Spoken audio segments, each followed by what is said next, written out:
Yeah.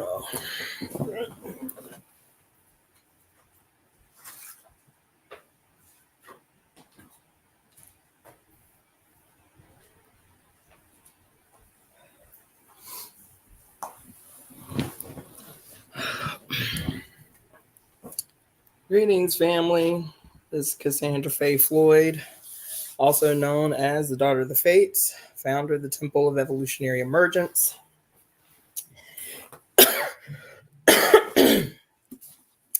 And I'm back after, 3 weeks to continue the reading of Pure Lust, Elemental Feminist Philosophy by Mary Daly. Greetings, Contemplate Healing. I know it's been a while. And it has been deep and a whole lot of other adjectives I could use. Yeah, okay, so I guess I have a lot of catching up to do with you guys because I've been getting so many comments and so many messages, expressing concern. I was not in the hospital. So for people who might go back and watch this later, yesterday was the first time I had done a live in 3 weeks. I had not done a live in 3 weeks. So in order to keep up with posting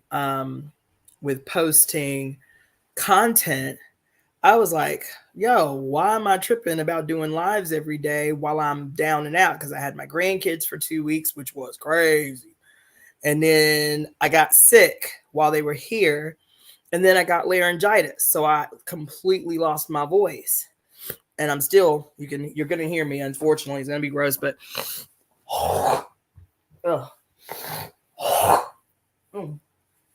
I'm still getting rid of a lot of stuff. I'm still purging. And so anyway, I'm just now getting my voice back a couple days ago. And so anyway, I was like, why am I tripping? I'm not joking. I have hundreds of hours of footage that y'all have never seen. Most people have never seen. And if they have seen it, they don't remember it. I've got even 100 more hours that have not been seen by anybody but myself. And I was like, I've got enough footage that I could post a live of old shit for the next year every single day. And I probably still have video footage left over. Like good shit. So I was like, all right. I had to, so the other thing that happened while I was gone was I picked up a second job, which I did not want to do, but you got to do what you got to do. And at this juncture, I had to do that shit. And so between picking up a second job, keeping my grandkids for 2 weeks, which literally about ran my old ass into the ground, and then losing my voice and getting sick, everything that you guys saw over the last week has been old shit.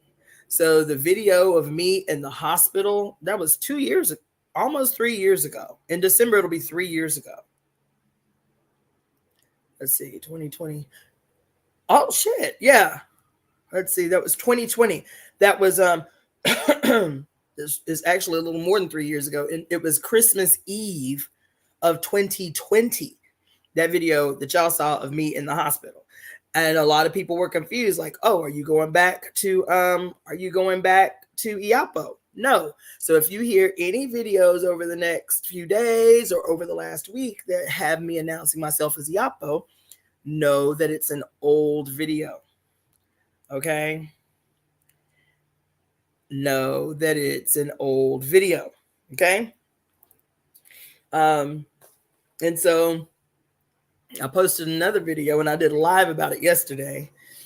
I posted another video called Stop calling black women, stop calling powerful black women masculine, or something to that effect. And in all these years of posting videos, somewhat controversial videos, greetings, Patricia, balance, somewhat controversial videos, have never really received a lot of backlash, or anything like that. Nothing controversial in terms of people's response to videos that I've done. This video too that I did, that it was entitled "Stop Calling Powerful Black Women Masculine," was done the same year. It was 2020. As a matter of fact, it was a week after I had done ayahuasca for the first time. I did that video in 2020, November of 2020. I posted that video this week because I was like, oh, that was a good one. You know what I'm saying? It's still currently relevant. Let me go ahead and repost that joint. Child, and when I say it has opened up the floodgate of nasty Negroes in my feed, in my inbox, on my comment section, nasty, foul, belligerent, disgusting, repugnant.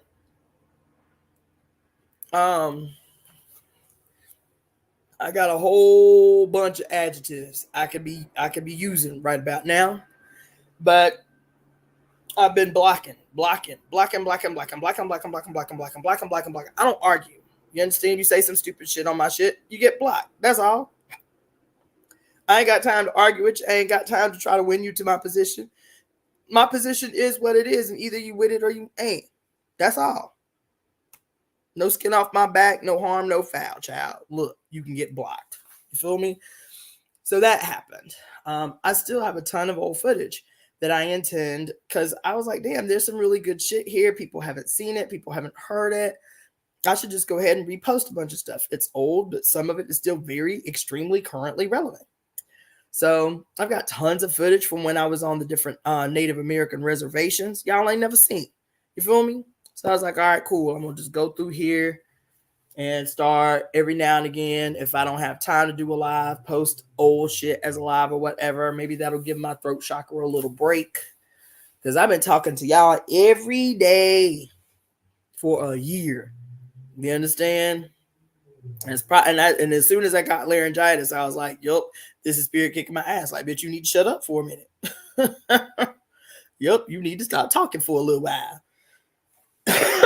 So I could not speak at all for about 4 good days.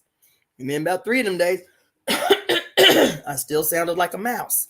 So, excuse me.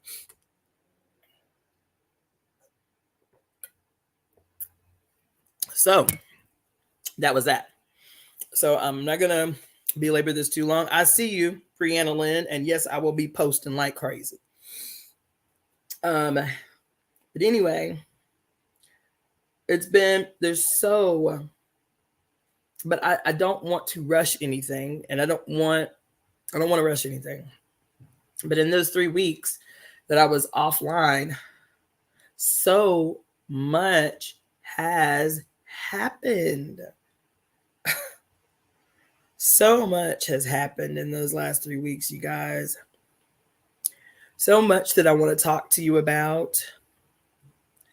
So much that I feel like we need to discuss as a group and as a human family. So much.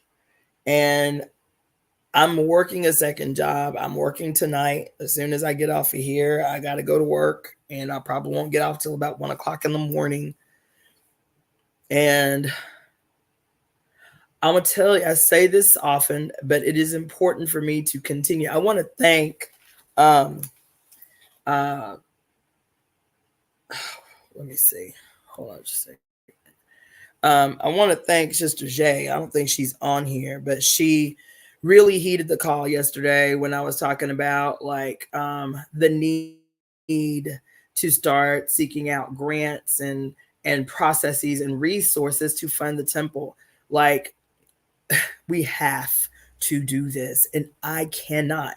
It is called knowing your limitations and calling on people to help meet those limitations. That's all. I have skills where others do not, and I try to show up in those deficiencies. I don't have skills in certain areas where I know other people do, and I'm asking you to show up in my deficiencies. That's all. But I know what it is we have to do. I'm so clear. And the thing that is, I don't want it to frustrate me. Okay. I will do what I have to do to secure myself, to make sure that I am okay. But what happens is, especially here in California, my rent is crazy. Okay. I pay $22.50 a month in rent. $22.50 a month. My stepdad said $22.50.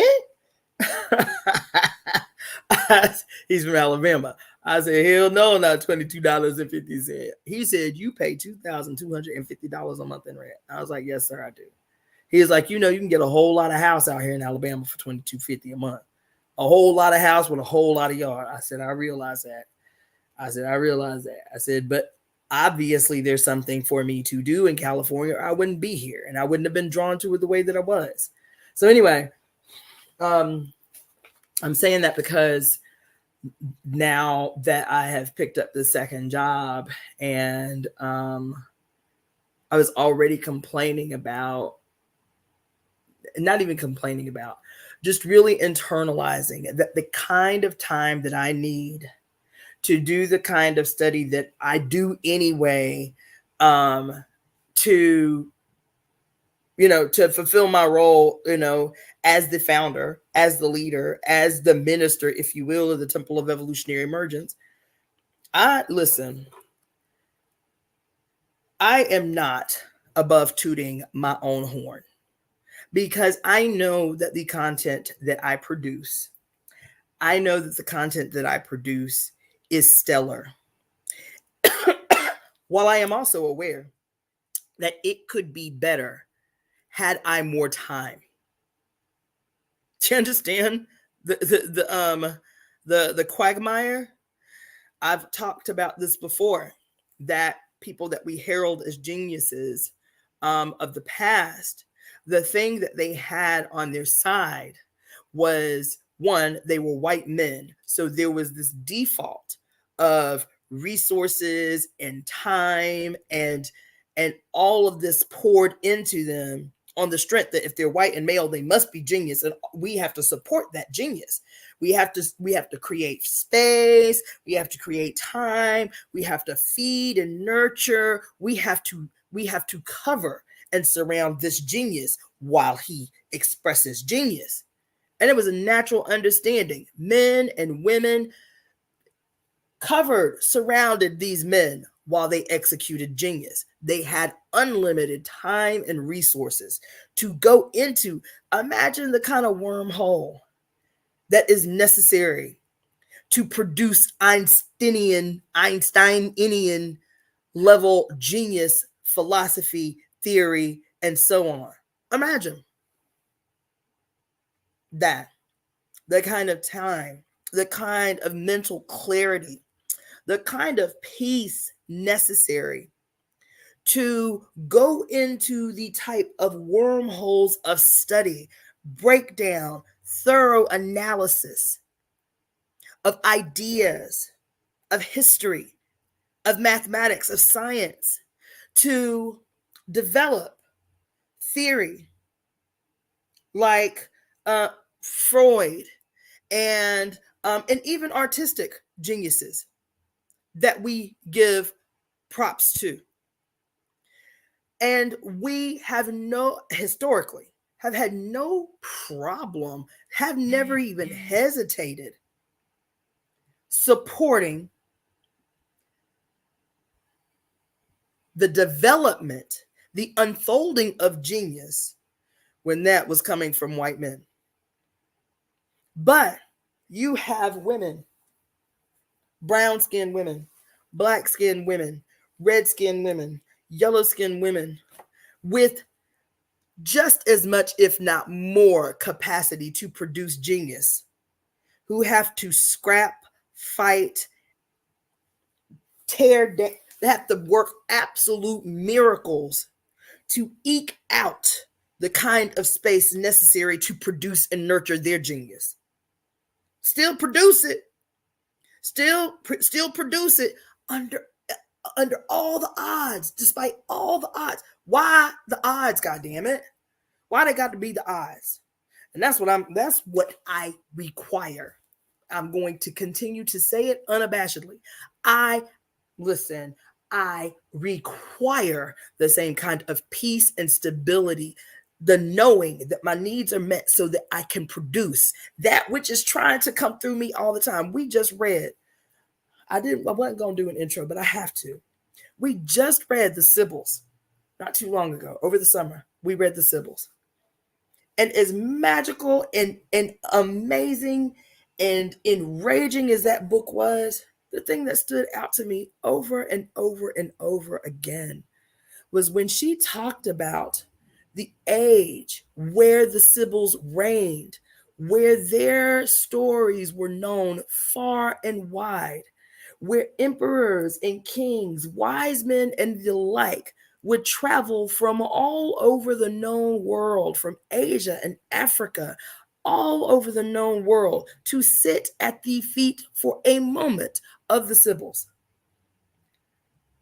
And how the Sibyls' lives were fully supported because that which they did, that which they produced at the mother's will, was recognized for the value that it had. I will not be some poor starving artist. I will not be some poor starving musician. I will not be the benevolent giver at my own expense. I am not. I will not, and I am not. And I wouldn't expect any Black woman to do it either. I've had a vision, man, of what can happen as the temple. This, I'm telling y'all, this ain't no shit that just came upon me a year ago. I have been plotting and scheming for years. When me and my husband founded the Black Star, my ex-husband, but me and my ex-husband founded the Black Star Action Network, and we were developing the program for the BSAN. And we were like, okay, these are the different compartments under the umbrella of BSAN that have to be addressed in a very peculiar way. And the piece of work that I took on, that I led, was we called it at the time the Sankofa Shule for New Life, because my area is about health and wellness. But for me, it wasn't just, quote, this ambiguous bottom of the barrel health and wellness. What is it that produces a whole human? I came up with what I call the seven necessary paradigms of whole humanness. The 7 necessary paradigms of whole humanness. This I developed 10 years ago. So when I tell you that we have the Temple of Evolutionary Emergence right now, but this ain't no shit. Spirit has been at work on my ass for a long time to execute a vision of what in real time the world can look like. That's all. And so for me, I have a vision. For example, say somebody, I love research. Like, that's my big thing. That's why I'm complaining, man. That's why I'm complaining. I want to do research. I want to do fully funded studies that are unlike we've ever seen, where there are no ulterior motives or some fucking pharmaceutical company backing some fucking research to get the results that it desires. I want to do real human-centered oriented research about how these things, like, for example, the psychological study I'm always talking about that came from the great cosmic mother, excuse me, sorry.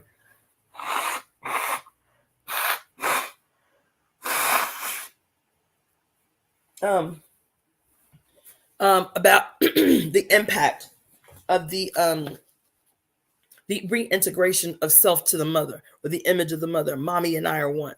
That's a study we need to reinitiate.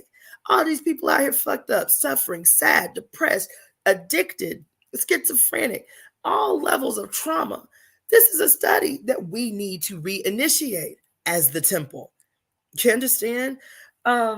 Thinking about, is there such a thing as a lost cause? I don't believe, and I will have to see it to believe it. I do not believe there is any such thing as a lost cause in human beings.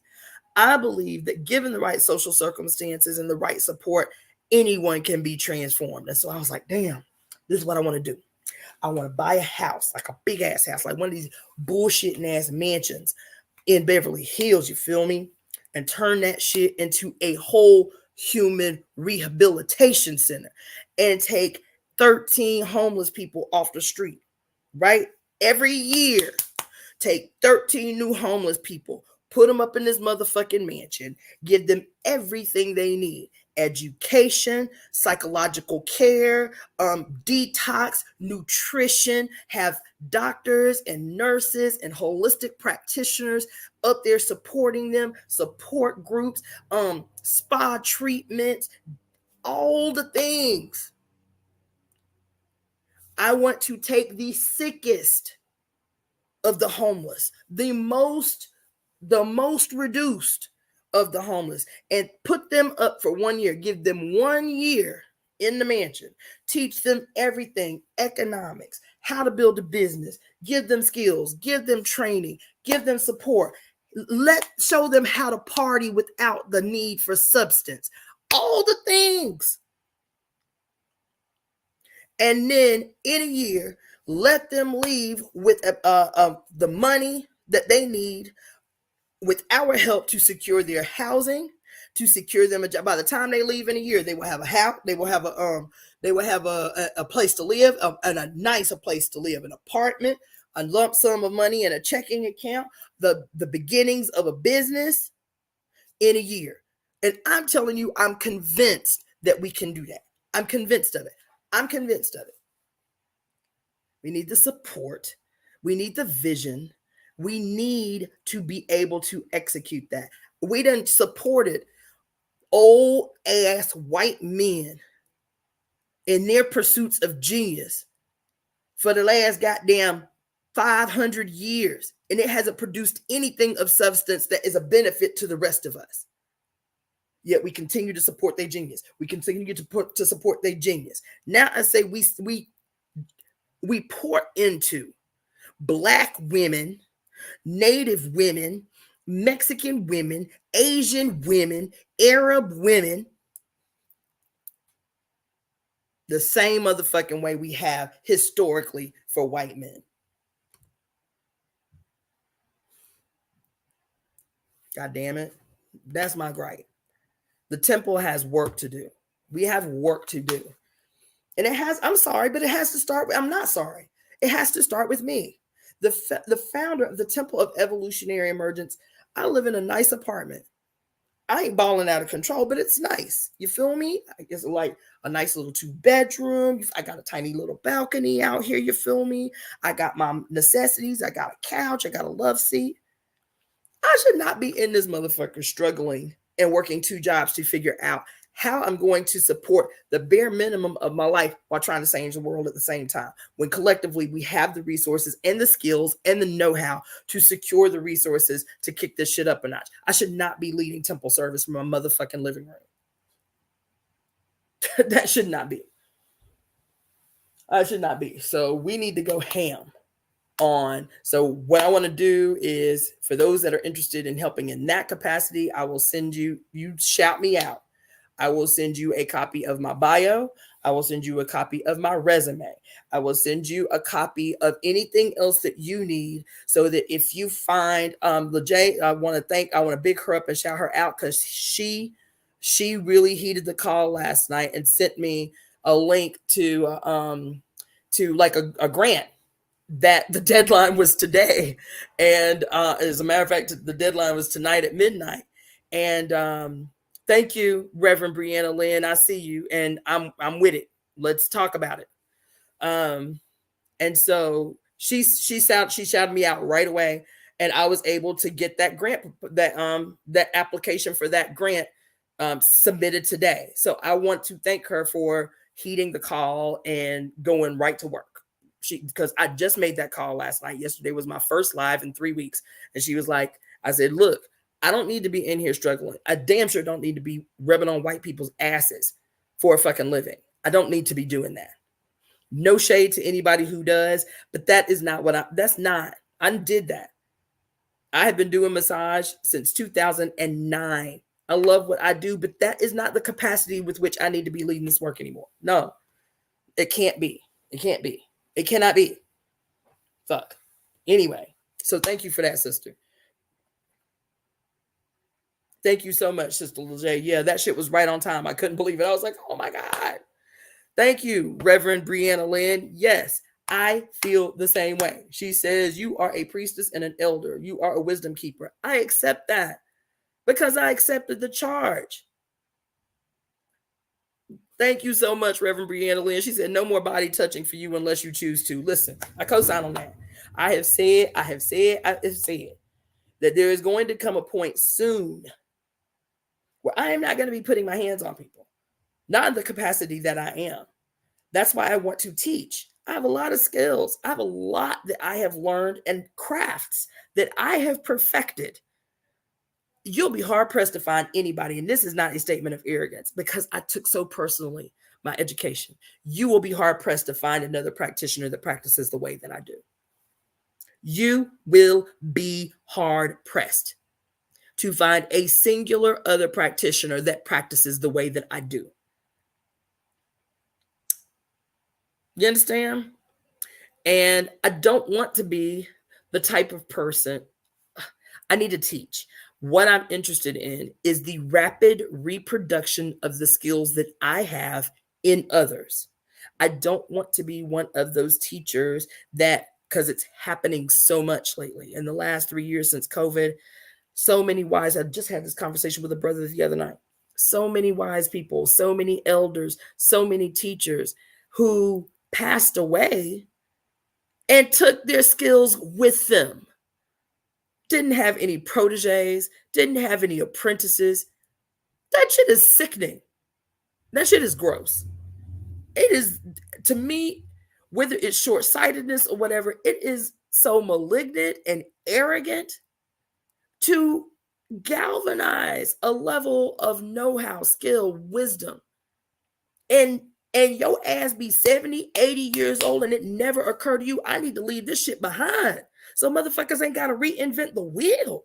I need 10 or 15 goddamn proteges to pour all of this into. What's it going to benefit me to hoard them skills and take them to the grave? Man, I just had this conversation the other night with a brother because he was telling me about this brother who has these skills. This man's been doing this shit for 50 years. I was like, the first thing I thought. And it was totally not related to health or wellness or anything, but he has a skill that is extraordinary. I said, does he have any apprentices? He's like, no, I don't think so. I said, how old is he? He said, 70 years old. I said, this man is 70 and still doing this work full time, and can't nobody in the area do it, and he ain't got no proteges. He ain't got no apprentices. He ain't got no young people following him around so he can show them how to do the shit. No, I don't think so. That shit is outrageous. That shit is outrageous. I don't know, even in the Ifa tradition, how many fucking priests we as a group buried in the last 3 years. No proteges, no apprentices, giants in the tradition. You hear me? Motherfuckers who've been priests since the 60s and 70s, gone and took everything with them. Didn't write no books. And as far as I'm concerned, writing books is not enough. There are things that I can teach. Yes, I can write books, but there are things that I can only teach through the practical application of that which I have acquired and how my brain interpreted the information differently than others. That's what I need to be doing. It's what I've always wanted to do. When I did my business plan our last year in college, and they were talking to us about how we visualized our practice looking. And everybody was like, beautiful, bougie office, seeing 7 or 8 to 10 clients a day. I was like, that shit just never resonated with me. I get it. And I understand the appeal of having, a thriving practice where you can make $150,000, $200,000 a year. And I wanted to do that. I just never saw it that way for me. I never saw myself in a white coat in an office, just rotating people out, needles in, needles out. I just never saw that being the way I wanted to practice. And as a matter of fact, when I wrote my business plan, I wrote this business plan where I was going to buy this souped up, high end, bougie ass RV, like extremely pimped out, bougie ass RV, and have a mobile clinic. I always saw myself as a traveling doctor. Always. All through medical school, I was like, yeah, I'm going to be around the world motherfucking treating people, healing people, teaching other people how to heal people. And in my business plan, I wanted to spend every summer, 3 months out of the year, on a different Native reservation, not only practicing medicine, but teaching having a teaching practice while on the reservations. That's what I wanted to do. That is not enough to go on as some kind of benevolent motherfucker that's just going, I'm just going to heal you. I'm just going to heal you. That's not what I wanted. I was like, while I'm up in here doing treatments on people for these 3 months, I'm going to need the tribal council to identify 10 to 15 young people between the ages of 15 and 24 to shadow me every single day, to watch every single day, to be prepared to do hands-on, to understand how to use, identify, and make remedies with herbs that are indigenous on their land. That's what I need. I always saw myself in a teaching practice. Always. I love to teach. Y'all see that? I give y'all shit for free. I don't make y'all pay me for shit that is college grade level fucking information. That shit I've been teaching y'all about 5 elements theory, motherfuckers. I paid $16,000 for my 5 elements theory courses over a year and a half. 16 grand. I'll be giving y'all that shit for free. You understand what I'm saying? Child, please. $286,000 in student loan debt. I just be giving y'all gold all the time, just giving y'all gold because I love to teach. As far as I'm concerned, teaching the rapid transformation of skills, the rapid reproduction of ourselves in other human beings, and watch that shit spread like wildfire so we can actually change some shit. This is what I'm interested in. This is what I'm interested in. You understand? But now, for the first time in my adult life, I am saying out loud, I am demanding out loud that I be supported as much as I have offered unlimited support to others over my whole adult life. I was just filling out the application Leger sent me earlier today. And it was asking, tell us about some of the work that you've done. I do the shit so off the cuff, it doesn't even occur to me until I have to sit down and type it out. How much free fucking labor I put out. Let's not bragging. I love to volunteer. I love to do that. So it's not bragging. It's like, as soon as I sat down to think about like what organizations I volunteered with this year, I'm like, God damn, I did a lot of shit. I was like, damn, I forgot. Because it's just like natural to me. Just natural to me. Oh, you need me to come for a few hours and do such and such. You need me to come treat people for free for a couple of hours for this good cause. Cool. You need me to do X, Y, and Z. You need.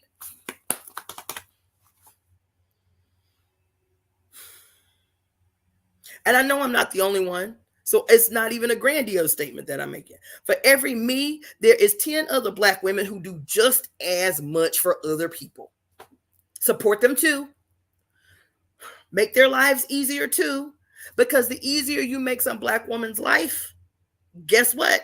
The easier your life becomes. Because that's her default. Her natural default. I just saw a thing today. I was going to read to y'all tonight, goddammit. I just saw a thing today where this sister owned several apartment complexes, right? And she told all of her tenants, I need you to be, we're going to do a Christmas dinner thing, you feel me? And I want everybody to be there. We're going to do some meals and some gift swapping or whatever, right? She pulls all of her tenants from her apartment complexes into this thing and feeds them while they're eating and shit. And she said, we were talking about, like, I forget what it was, like some voucher or something that they were going to do for like utilities or something like that. She was like, I was thinking about it. And I was like, no, we're not going to do the vouchers. And everybody was like, oh man, you know what I'm saying? Like everybody looked scared because they were looking for that little relief for the holidays. You feel me? And she was like, yeah, we'll do some vouchers to help with your utilities or something, right? She's like, but you know what? This is what the sister said. And I was like, this is what happens when Black women are fucking supported all the time. All the time. She said, you know, I have a fortunate life. And my life is fortunate because I have such good tenants. You guys always pay your bills on time. You always show up. And I always try to accommodate in the best way that I can. But I recognize that my life is what it is because of you. And I am so grateful to you for that. That's what this sister said. She said, and to show that gratitude for this, for how you have made my life, for how you have supported my life and my dreams and being a property owner as a Black woman, this and that and this. We decided against the vouchers. We're going to give everybody the month of December rent free. That's my gift to you. Don't nobody pay no rent this month. And all these ladies in there, all these old women, all her tenants ran the gamut. Old, young, single parents, all of them crying in disbelief because this sister said, y'all have supported my dreams. Y'all have supported my life. I appreciate it so much. And to show that appreciation, don't nobody pay no motherfucking rent this month. You feel me? Support Black women and stop making fucking excuses. Stop making excuses. And so, as the founder of the Temple of Evolutionary Emergence, this is what I'm calling on, because I don't just talk no shit. I sat here today to fill out this application, and they said, just name a few things that you've done, whether it's been work, do some volunteer work for, a nonprofit. Or I did volunteer work just doing this little application. I was like, God damn, I forgot until I had to sit and think about it. I did volunteer hours. Y'all, I am what they call working class. When I tell you I struggle economically, it's just what it is. You understand? I am a working class woman. I'm not middle class, not even close to it. I'm not even upper working class. I am a working class woman. I struggle and I hustle. That's what it is. I still give hundreds of hours every year to other programs that I believe in because that's what we're supposed to do. I feel that's what we're supposed to do. For me, that's what I'm supposed to do. If there's a program and there's some skills that I have that can make that program better, that can contribute to that program, I'm going to show up. I'm sitting here filling out this damn application. I have volunteered since January of this year for 13 different nonprofits in this city. 13.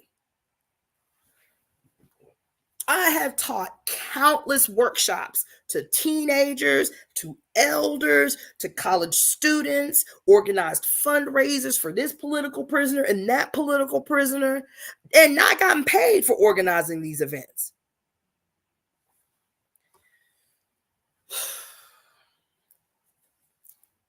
We got to make this shit pop. While we sitting here, we got to make this shit pop. 2024 is a year that is demanding that we stage a contest.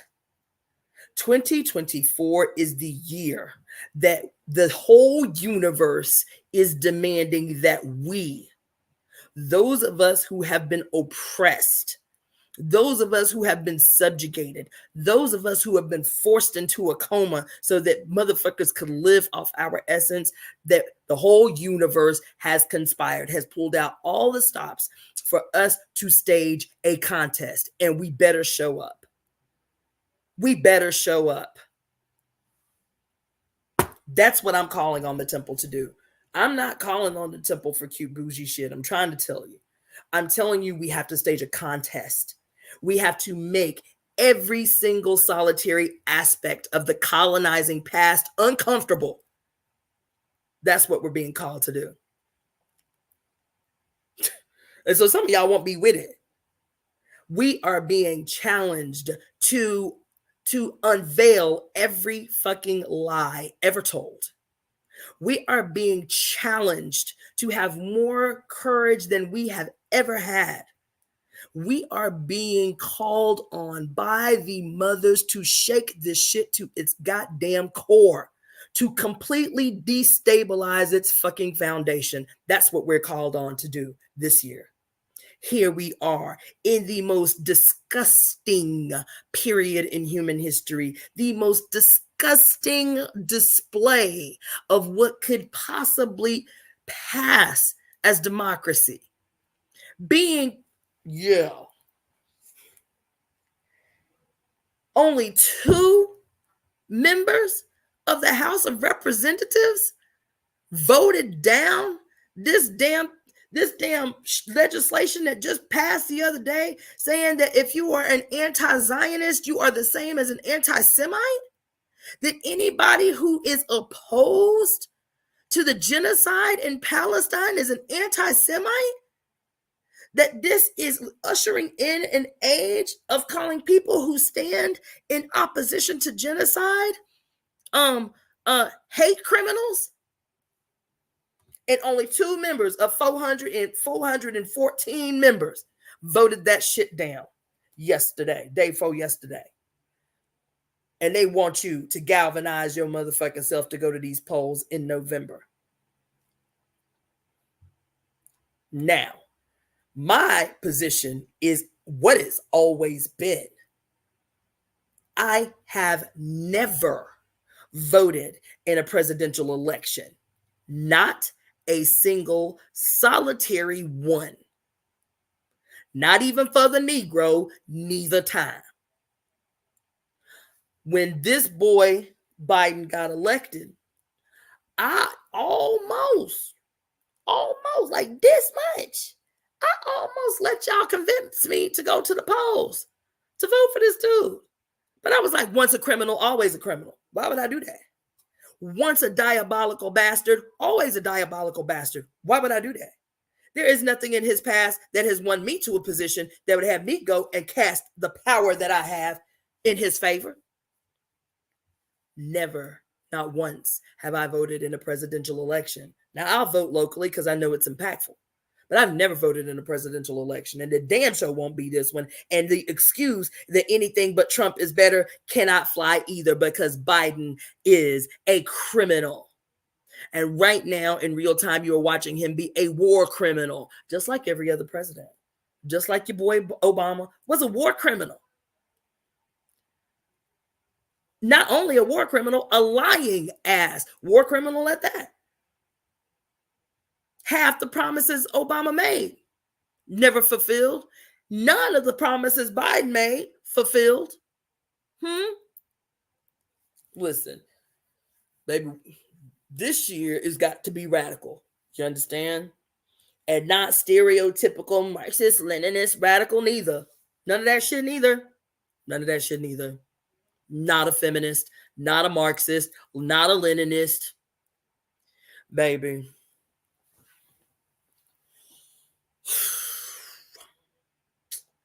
Now, what I suspect is going to have to happen, because the media is what it is and has been doing what it has been doing. What I suspect is going to have to happen is some old school shit. You understand? I was talking to my homegirl the other day. I was like, look, we about to have to get up in here and get, you remember them old, we're going to have to get up in here and get like some of these goddamn old school CD towers and some old CDs for pennies on the one. You feel me? And start doing these kind of interactions via CD and just start handing these joints out on the street or some shit. Getting thumb drives and dumping workshops on thumb drives and giving them out for free because they about to shut the shit down. That's not me being an alarmist. That's right, Balance. That's right. That's right. You understand? But let me tell you something. I'm not an alarmist. I've always had like a healthy amount of optimism and realism. But with this election year being what it has already started out being, with this narrative, with this legislation that's just passed, man, this shit is deep. It is the prepping and the priming of serious aggressions that are going to start happening in this country at the hands of the state. I'm telling you, trust me, I'm telling you. Yeah, and this is not some, I see the future type of shit. It is to know the past is to know the future. And these motherfuckers are desperate. The state is desperate. These corporations are desperate. They're desperate. And when the state and these corporations and the Roman Catholic Church, for that matter, become desperate, they become violent. They become violent. And this is what we're experiencing. We are experiencing the collapse of everything that they knew was forever, of everything that they knew was certain. And they are becoming increasingly violent. They are disregarding any illusion of democracy. They're like, fuck that democracy shit, bitch. We run this shit now. What you gonna do about it? You feel me? And when they get violent, the first thing that happens is they try to cut us off from each other. They try to cut our communication with one another. So I'm telling you, we're gonna have to start looking at some of these old pawn shops for these old school CD towers, because we're gonna have to be out here like the crazy ass Christians with signs saying the end is not, handing out CDs about how to get your life right with the mother instead of with the Lord. Get your life right with the mother. This is how you can tap in. This is how you can plug in. I don't know. You have to do some kind of scorched earth campaign, because baby, this shit is coming. And the temple is primed to be a guiding voice in what is to come. I'm telling you it is. I'm telling you it is. My dreams every night are increasingly like prophetic, and it's like not even, prophetic. That's not the word I want to use. Like psychic. My dreams are becoming increasingly psychic. I love that, because for a long time they would be deep, but I didn't have a sense of its connection to the real world. But baby, over these last 3 weeks where I've been quiet, forced to not talk, I'll have dreams, and the next day, this is how my grandmother used to be. I'll have a dream, and the next day, exactly what I dreamed happens. It can be minuscule. It can be easy. It can be simple. It can be small. But exactly how I dreamed it the night before, that shit happens the next day. That has happened several times over this period of time that I've been off the air with y'all. Sorry. So be mindful of that too, that our psychic abilities, our telepathic abilities are ever increasing in this period, because this period politically is not happening in a vacuum. It is happening within the context of this being America's first Pluto returns, of this being age-changing, age-shaping, world-defining, empire-ending period in human history. And how do we play the role that we're called on to play in this period? Are we going to be the Budaku to Rome? You understand? Are we going to be the Nzinga? Are we going to be the Yasantawa? Are we going to be the Harriet Tubman? Or are we going to go down in history as the betrayers of the future? These are the options, and there are only two. You feel me? Yes. Yes. Yes. You understand? Yes. So, I guess I'm not reading today because I have to get ready for work. Let me see. I have to get ready for work. So I guess I was doing a check-in because I've been gone for 3 weeks. But I'm gonna check my absolutely balanced. You can work with me from Texas. Send me an email at releaseheartcenter@gmail.com. Releaseheartcenter@gmail.com. Releaseheartcenter@gmail.com. Now, there are a couple other things, since I've decided I'm not going to read, that I want to say about some of the visions that I have for the work that I want to facilitate as a temple. Yes, research work is huge. I think that we need to have human-centered, human-led research that's happening on an ongoing basis. But it's not the only thing. Yes, I think that we should have genuine, beautiful, holistic rehabilitation centers, if you will, that do what I was talking about doing, identifying, instead of trying to help the whole at one time, identifying 13 people that have been written off as lost causes, completely restore and rehabilitate them in every possible way based on the 7 necessary paradigms of whole humanness as established by Cassandra Floyd. So somebody bite my shit. You feel me? And then set them off in the world so that they now can be participants in the restoration of somebody else's life. You know, like that shit that Fidel did in Cuba, where he said anybody black from the United States can come to medical school in Cuba for free. The only thing that we required is that when you come to this medical program, that when you leave, this was as a way to address what the world had been calling the brain drain of black doctors, in particular from like the third world and from inner cities in the United States and from Africa, right? He said, if you're black and you come to school, we're going to let you go to school here for free. But in exchange, you have to work in a poor community, in a disadvantaged community for 3 years before going off on your own to do whatever it is you're going to do. I would like to see something like that happen within the temple. That if you participate, if you're one of the 13 people that participate in the restoration program where your life is totally transformed as a consequence, then after you are reformed, you are required to commit a certain amount of your time to helping another 13 come up in the ranks. That is realizable. That is very realizable to do. You understand? And it is a way to rapidly reproduce in others. So that's the kind of shit I would like to see happen. The other kinds of things that I would like to see happen is a really dynamic program that's centered around young people, you know, K through 12 young people, because this shit happening in the public school system is demoralizing, and it shuts their lights off. It dims their light. I want the Temple of Evolutionary Emergence to have a radical apprenticeship program that's geared towards children and young adults. We can do that. Yeah. So anyway, there was something else I wanted to say. Oh, in terms of the radical and rapid reproduction, there was another thing that Chavez did when Hugo Chavez was in power in Venezuela, that had been responsible for increasing the literacy. That literacy in Venezuela was one of the worst in the Western Hemisphere before Chavez took power. I think it was like 31% of the population was literate, meaning they could read and write. 31%.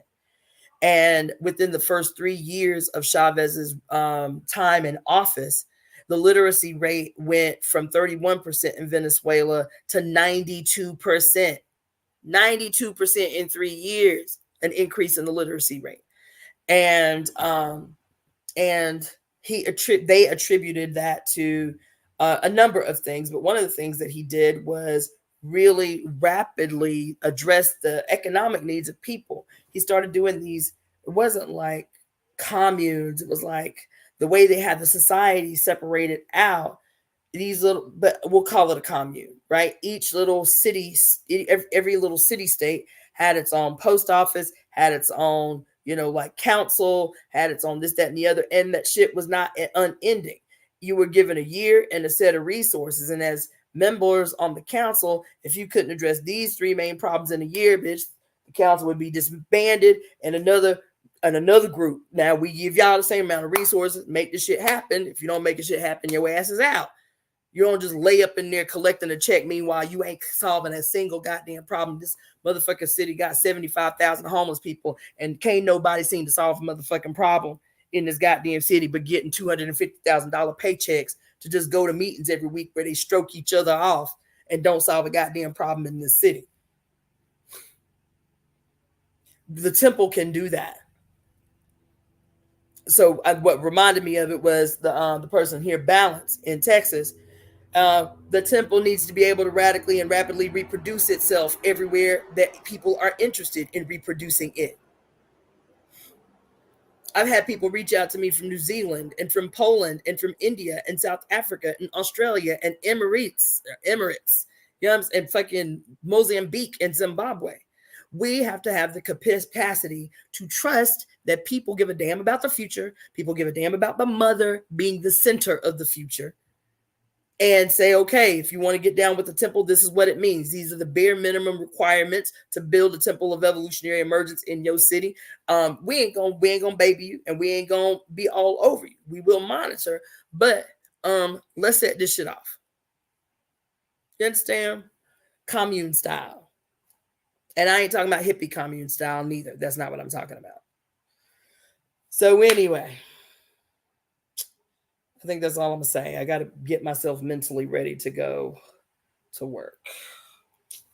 So, but you know what? I'll be grateful. As much as I don't want to do what I am doing currently for a living, I have to be actually grateful because the money comes and it comes easily, you know, and well, it doesn't come easily. It comes with ease because I do what I do by second nature. I can do what I do and do it well.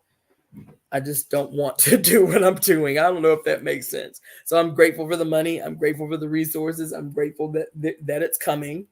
But just know that the same kind of energy, time, belief that has gone into the nurturing. I am Sister Brooklyn native. I am currently a licensed massage therapist in the city of Los Angeles, but I actually am taking the medical board. I'm trying to take the medical board in February to get licensed to practice medicine in California. I would be a doctor of Oriental medicine, if that gives you an idea. So there's a lot that I do. So I will be a doctor of Oriental medicine, an acupuncture physician, and I am also an ordained minister. Thank you, Brooklyn. Thank you, Brooklyn native. Honey, 10 years of medical school will give you a doctor vibe. Okay. I appreciate it though.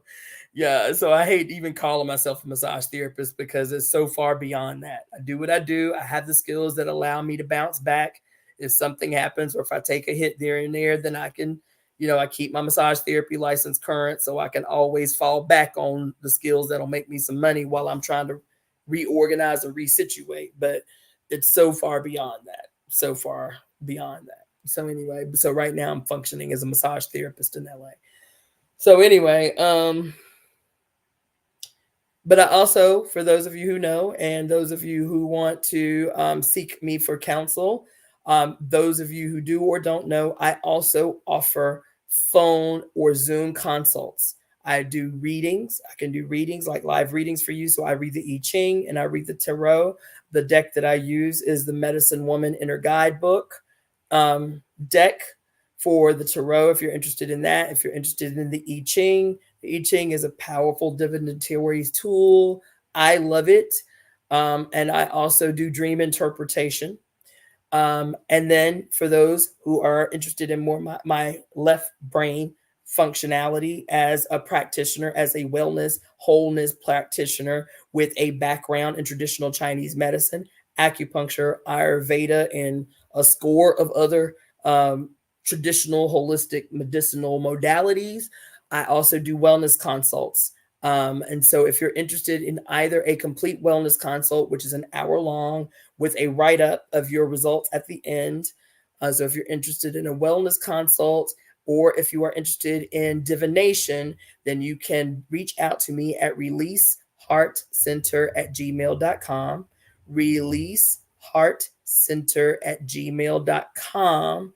Get up with me on email, and in the subject header, make sure you put either reading or consult in the subject header, because a lot of your emails are going to my spam for whatever reason. So I check my spam pretty regularly, but make sure you put a subject header in it. So reading or consult, or if you're trying to help with the temple in terms of what we need right now is to establish and to identify a way to get a to get startup capital for the temple. So the kind of startup capital that would have us in a building, that will have me getting a salary, that will have all the things that we need. I have some ideas and some spaces that I'm looking at now, but we need startup capital to make that happen. If you're interested or you have skills in those areas, seeking out grants and that kind of shit, then put that in the subject header. Help with the temple or economic help with the temple, whatever. releaseheartcenter@gmail.com.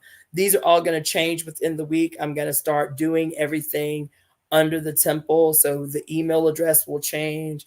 The ways that you can send donations to the temple, that will all change as of this week. I'm in the process now of doing the very laborious logistical work to get everything switched over to the temple account. So with that being said, I'm going to go ahead and go so I can meditate a little before I go to work tomorrow. I promise we won't do the book club tomorrow. We'll start. I'm thinking we'll start on the book club after the new year, because I just got a lot going on, and that centers around me needing to take advantage of this month so I can make some money. So I don't end up homeless after the new year and shit. So so what we'll do is I think we'll start the book club again the first week of the new year. I will continue reading Pure Lust. My commitment, if you see, we're more than halfway through the book. So my commitment is this. I'm not doing the book club until after the new year, but my commitment is that we will be done reading Pure Lust before the new year. Before January 1st, we will be done reading Pure Lust by Mary Daly. I would call on you to kind of catch up.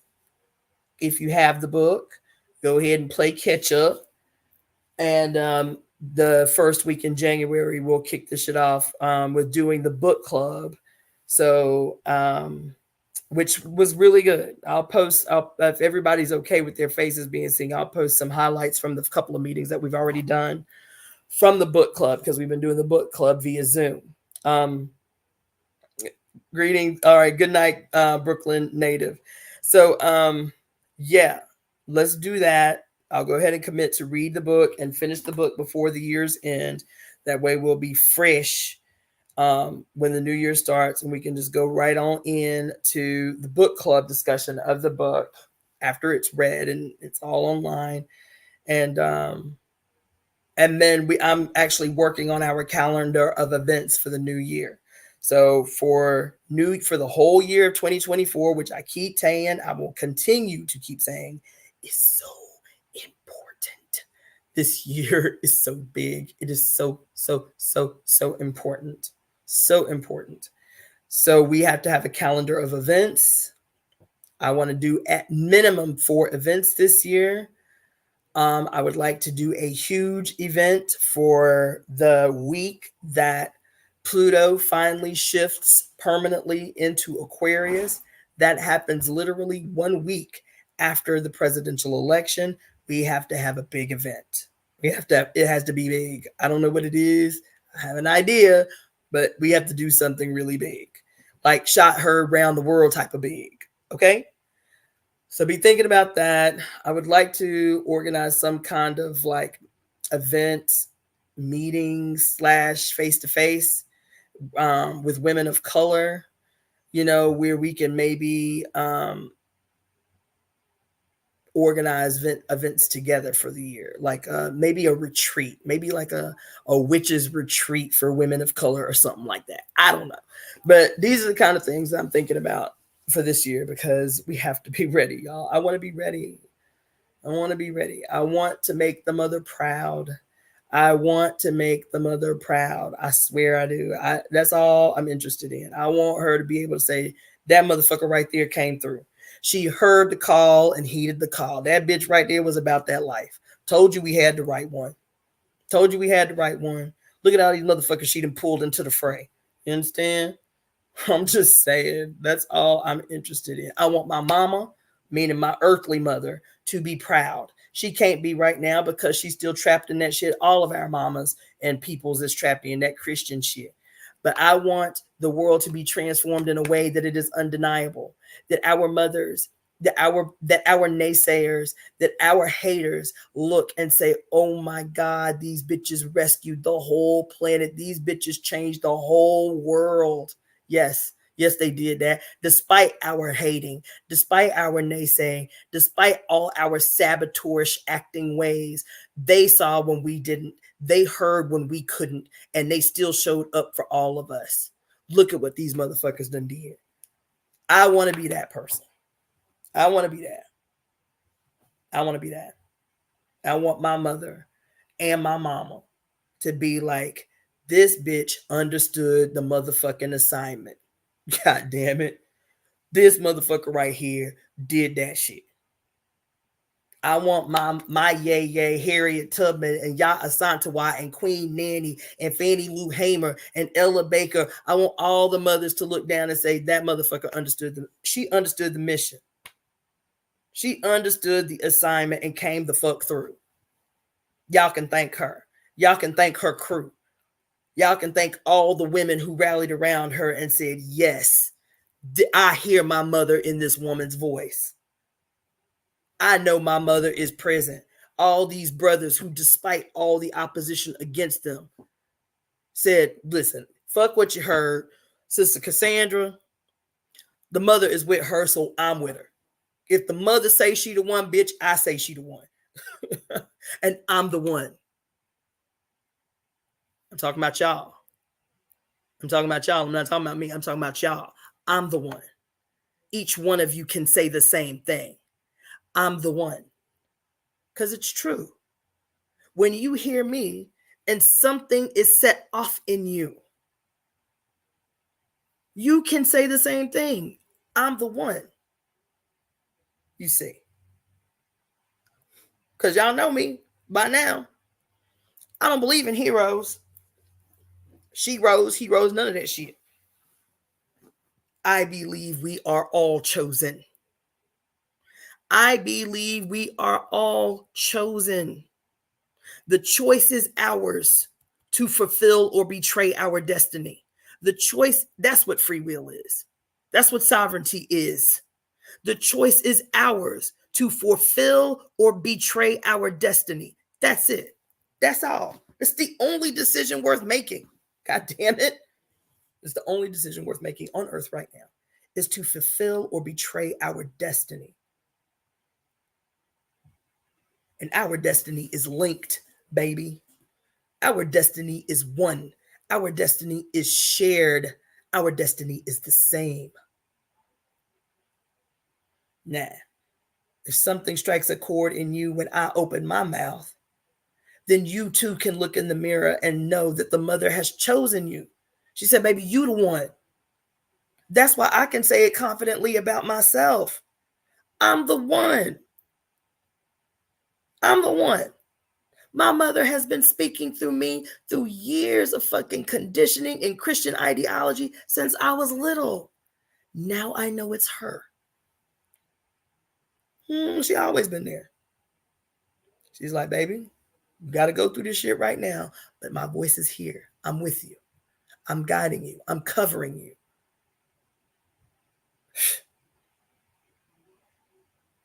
So I'm just telling you, we all are the one.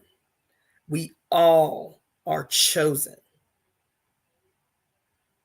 She loves each and every one of us. Doesn't mean she won't slay you if you are fucking up, because she will. She still loves you. She still wants what's best for you.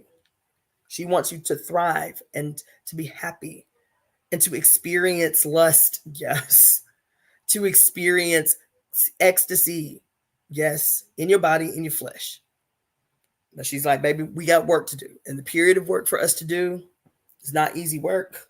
It's glorious work. Oh, you remember that quote? Y'all know me. I quote movies all the time. There's a quote in the movie Thor. Loki, when Loki first comes to the realization of who he is. I might have to do a whole fucking movie review on Thor. When Loki comes to understand who he is and how he came to be, that he came to be nobility as a consequence of the genocidal annihilation of his people, that Thor is his brother. And what's his daddy name? I forget. What's Thor's daddy name? Oh, Odin. Odin is his father. Thor is his brother. As a consequence of the genocidal assault and annihilation of his people and his eventual kidnapping. And he was like, oh no, I got to ruin y'all. Yes, I've lived a fortunate life. Yes, I've lived a blessed life. But now that I know who I am and how I came to be, I must end you all. I must make it my life's mission to end you all. What did he say when they captured him? He said, I am burdened with glorious purpose. Baby, I felt that shit in my whole spirit. I am burdened with glorious purpose. He said, I'm in this bitch. Y'all ready? Y'all ready? I'm in this bitch. He said, I am burdened with glorious purpose. I too am burdened with glorious purpose, baby. Because my mother has an attitude. And she needs to know that there are some who will rally on her side. Because my mother's got an attitude. Now, the attitude she got have her out here wanting to slay everything moving. She like, bitch, this shit done gone on long enough. Everybody can get it. She needs to know. Ooh, y'all remember? God, I gotta stop talking. Y'all remember when I did that damn movie review on the Suicide Squad? And I was talking about what's her name? What was her name? Enchantress. I was talking about Enchantress. And she was ready to end the entire world. You remember that? She was ready to destroy every single human walking. She said, they have forgotten that we are God. She was talking to her and her brother. She said, these motherfuckers done forgot. Child, they worship machines now as God. Okay, I got one for them. I'm going to make this machine and I'm going to end them all. But you know what slowed her roll? Was hope. What was the hope that slowed her roll, y'all? It was the metahumans. It was the new and evolved humans that she met. She was like, oh, I don't have to end them all because y'all are me. There is hope for the future of humanity in you metahumans, in you lawbreakers, in you criminals. Who were the metahumans? Huh? The metahumans in that movie weren't good, law-abiding citizens, heroes and heroines and bullshit. The evolved human beings that gave her hope for humanity were the criminals, were the lawbreakers, were those who go against the grain, were the psychotic. Oh, baby. Y'all ain't heard the word. Y'all, this was a word. We have to be them. We have to be metahumans, and we have to get ready for the fact that everything we do is going against the grain. Everything we believe is going against the grain. I saw this little sister last night. What's this little sister name? I forget her name. I'm so terrible. But she did this little skit about how she was at the store and this old Christian black lady walked up to her and she said, I was trying to be respectful. I wasn't trying to hurt this old lady feelings. Trying to be respectful to old folks. But if you try me, I'm coming out my neck. I'm coming out sideways. I'm gonna hurt your motherfucking feelings. And the lady in the store was like, you that girl on the internet or whatever? And she said, yes, ma'am. She's like, girl, I'm praying for your soul every day. She said, why? She said, girl, because your soul is lost and you need to get right with the Lord or some shit. And she said, and the old lady was like, don't you feel his love?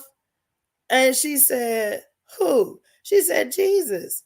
She said, oh no, do you feel his love? She said, yes, I feel the Lord's love. She said, that ain't who I'm talking about. She said, who are you talking about? The old lady said, who are you talking about? She said, I'm talking about Beelzebub, Satan, Lucifer, Lilith, the Legion. Do you feel they love? Baby, how I hollered. I was in my car screaming to the top of my lungs. Yes, make them uncomfortable, because the level of discomfort we can cause them doesn't even compare to the blood that they have shed, to the discomfort, to the fucking gruesome witch trials and witch burnings and hysteria and mania that they have caused. Can't nothing we do even come close to the chaos, madness, and brigandage spread on the planet Earth by Christianity. So yes, make these motherfuckers uncomfortable every time you get the opportunity. Tell them to keep they goddamn spell casting in the name of Jesus Christ to their motherfucking self. Shit, that shit gave me life yesterday when that little sister said that. You understand? We gonna be the lawbreakers. We're gonna be the criminals, because everything that we do, everything that I'm saying right now is a crime. It is, because it goes against the grain, because I don't tiptoe around people's sensibilities. Either this message is for you or it's not. If it's not, keep it moving. Keep it moving. You understand? Now I'm done, because now I got to go to work. All right. Peace, love, power, prosperity, abundance, all thing ecstasy, radical, all aligned with the mother, and all in the name of justice. You understand? I wish for you all manner of wealth and abundance, ecstasy, joy, happiness, bliss. I want that for you. I want that for myself, and I want that for every inhabitant on the planet Earth, coming at no one else's expense. I want a world made well. I want to see a world made well. I want to see, if I can, the role that I have played in the initiation, in the seeding of that world. I want to be alive to see that happen. If not, that's all right, because my grandbabies are going to experience it. My great grandchildren are going to experience that, and I'm all right with that. I'll say good night. I will see you guys tomorrow, probably around 4:00 for the reading of Pure Lust. In the meantime, y'all have a great night. Have beautiful dreams. Make beautiful love. Have great sex. If you're not making love, make great sex. Have great sex. Have bountiful, deep, and intense orgasms. Eat wonderful food. Yes. Good night.